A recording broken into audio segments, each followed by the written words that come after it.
Hey guys, what's up? In this tutorial we're going to teach you how you can disable, turn off the class code, or some call them invitation code, to your classes on Google Classroom.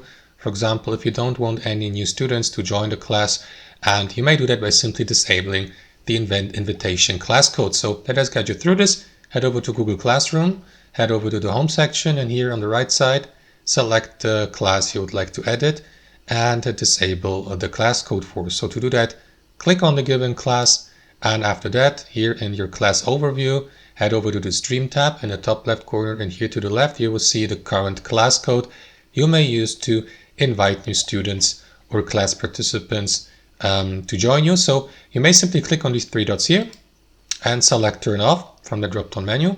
Or alternatively, guys, you may head over to your class settings. To do that, click on that gear icon in the top right corner, and here in your class details, scroll down till you get to the general section, and below you will see the invite codes.